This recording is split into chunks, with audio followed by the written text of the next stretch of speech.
ঈশানীর মুখে সত্যিটা জানতে পেরে দাদু এবার মৌলিকে বাড়ি থেকে বের করে দেওয়ার সিদ্ধান্ত নিল। হ্যাঁ বন্ধুরা, এমনটা হতে চলেছে আজকের পর্বে। বিস্তারিত জানতে ভিডিওটিতে লাইক দিয়ে চ্যানেলটিকে সাবস্ক্রাইব করে পুরো ভিডিওটি তোমরা দেখতে থাকো। গল্পের শুরুতে আমরা দেখতে পারবো ঈশানী বাড়িতে এসে খুব কান্নাকাটি শুরু করে, এমনকি এই দাদুকে যথেষ্ট অপমান করতে থাকে আর বলতে লাগলো, বাবা আপনি না বলেছিলেন বানি মিথ্যে কথা বলছে, তা নিয়ে অসুস্থ হয়নি, তাহলে এখন ডাক্তারের রিপোর্টগুলো দেখে কি আপনার বিশ্বাস হচ্ছে? আপনি কি করে পারলেন এত বড় তো একটা পাপ কাজ করতে? এতটুকু একটা ছোট নিষ্পাপ বাচ্চাকে আপনি তো মৃত্যুর দিকে ঠেলে দিয়েছিলেন। আমরা কি পারতাম না?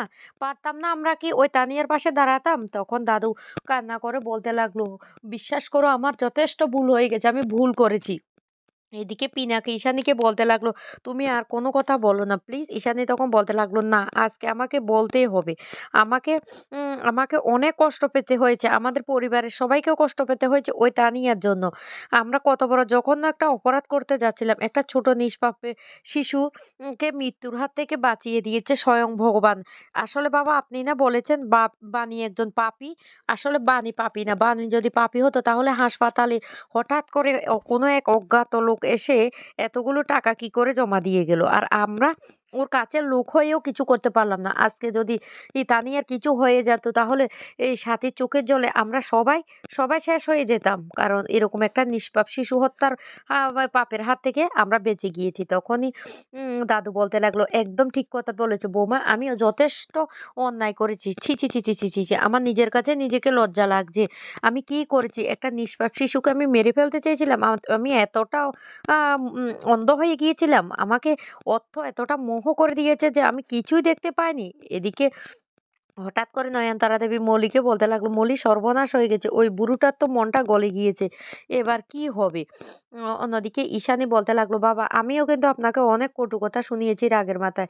পারলে আমাকে ক্ষমা করিয়ে দিয়েন। তখন দাদু বলতে লাগলো, না, না তুমি কোনো অন্যায় করোনি।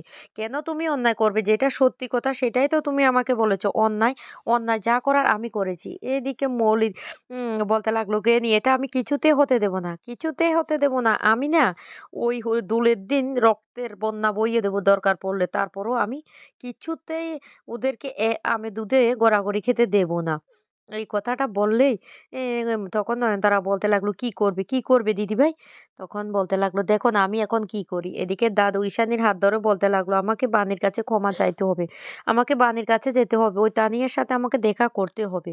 তখনই চালাকি করে মৌলিক কান্না করে বলতে লাগলো, "ও দাদু, দাদু সত্যি কি তাহলে তানিয়া অসুস্থ ছিল? আমরা তাহলে এত বড় ভুলটা করেছি? বানি মিথ্যা কথা বলেনি। বিশ্বাস করো, আমি না ভেবেছিলাম বানি মিথ্যে কথা বলছে। কিন্তু এখন তো দেখতে পাচ্ছি বানি সত্যি কথাও বলছে। সত্যি আমাদের না বানির কাছে ক্ষমা চাওয়া দরকার।" এদিকে নয়নতারা তখন বলতে লাগলো, "ও মামা দিদিভাই, তুমি যে এতটা অভিনয় করতে পারো না সেটা না আমি ছোটবেলা থেকেই জানতাম। কারণ ছোটবেলা থেকেই তো আমি তোমাকে নিজের চোখে দেখতে পেয়েছি। সেইজন্য আমি বুঝতে পারছি তুমি যথেষ্ট অভিনেত্রী।" এদিকে হাত জোড় করে দাদুর কাছে ক্ষমা চাইতে থাকে মৌলি। মৌলি তখন বলতে লাগলো, "দাদু তুমি আমাকে ক্ষমা করে দাও। আমিও না অনেক অন্যায় করেছি।" অন্যদিকে দেখা যায় সেই তানিয়াকে বাড়িতে নিয়ে আসা হয়। আর বানি তানিয়ার আর ভাগ্যে সেবা শুশ্রূষা করতে থাকে যাতে তানিয়া খুব তাড়াতাড়ি সুস্থ হয়ে যেতে পারে। এদিকে অনিরুদ্র এসে তানিয়ার কাছে বসে গল্প করতে থাকলে বানি তখন সেই মুহূর্তে তানিয়াকে ওষুধ খাইয়ে দেয়। আর তানিয়া তার বাবা-মা দুজনকে পাশে পেয়ে খুব খুশি হয়ে যায়। তানিয়া তখন বলতে লাগলো, "ও বাবা, বাবা তুমি এভাবে আমাকে সবসময় গল্প শোনাবে তো?" তখন অনিরুদ্র বলতে লাগলো, "হ্যাঁ মাম্মাম, আমি সবসময় তোমার পাশে আছি। তুমি কোনো চিন্তা করো না।" তখন তানিয়া খুব খুশি হয়ে যায়। বানি তখন অবাক হয়ে সে অনিরুদ্রর দিকে তাকিয়ে থাকে আর বলতে লাগলো, "আমার মাম্মামটা যে কখন বড় হয়ে গেল বুঝতেই পারলাম না।" তারপর বানির মেয়ে তানিয়া সুস্থ হয়ে যায়। এরপরে বানি তানিয়াকে নিয়ে পরের দিন স্কুলে যায়।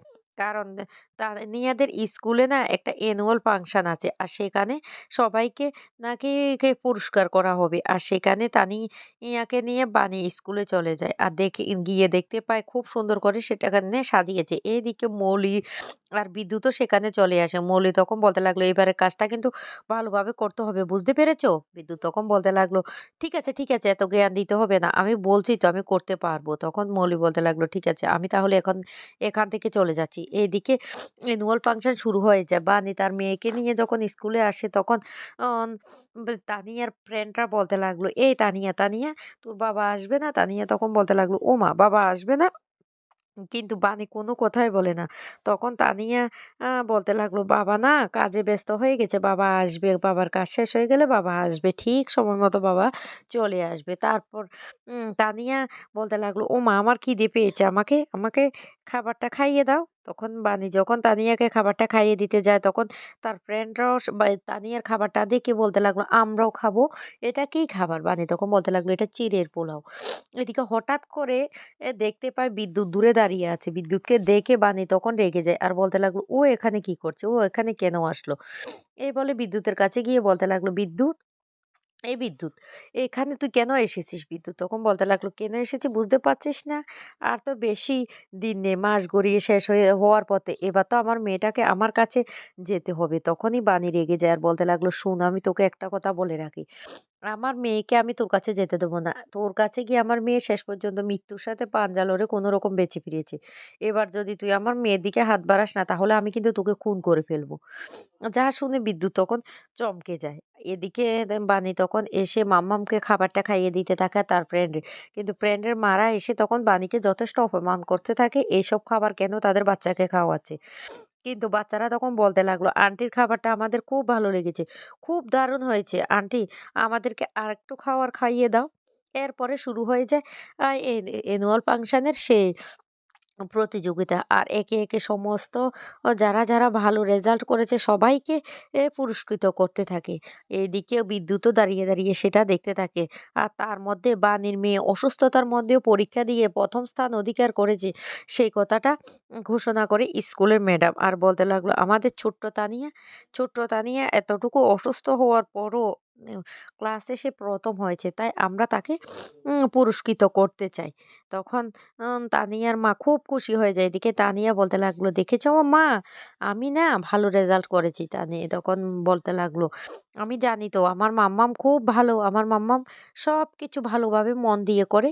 তখন বলতে লাগলো, "ঠিক আছে মা, এবার আমি পুরস্কারটা নিয়ে আসি।" এদিকে বিদ্যুৎ আর কুয়াশা দূর থেকে সবটা দেখতে থাকে। কুয়াশা তখন বলতে লাগলো, "আমি কি একটা ব্লগ বানাবো?" তখন বিদ্যুৎ বলতে লাগলো, "এই এখানে ব্লগ বানানোর কোনো দরকার নেই। যে কাজে এসেছি সেই কাজটা আগে সাকসেস করতে হবে। এখানে দাঁড়িয়ে অপেক্ষা করতে হবে।" অন্যদিকে দেখা যায় তানিয়ার হাতে পুরস্কারটা তুলে দেয়া তানিয়াকে কিছু বলার জন্য বলে। তানিয়া তখন বলতে লাগলো, "আমি সব্বাইকে ভালোবাসি। সব্বাইকে মা-বাবা, ডাক্তার আঙ্কেল সবাইকে আমি ভালোবাসি।" এই কথাটা বলে তখন খুব খুশি হয় বানি। এদিকে দোলের দিন দাদু আসবে সেই দেখা করতে বানির সাথে। আর এদিকে প্ল্যান করতে থাকে মৌলি ই ওইদিন নাকি বানিকে সে শেষ করে দেবে। দরকার পড়লে রক্তের বন্যা বইয়ে দেবে। বানি তো সেটা জানে না। আর যখনই বানির কাছে দেখা করতে আসবে মৌলি তখন বিদ্যুৎকে দিয়ে প্ল্যান করে বানিকে মেরে ফেলার। আর সেই খবরটা দাদু জানতে পেরে যায়। দাদু তখন বলতে লাগলো, "আমি এটা কিছুতে হতে দেব না। মৌলি অনেক অন্যায় করেছে। এত বড় অন্যায় আমি কিছুতেই মেনে নেব না।" তখনই মৌলি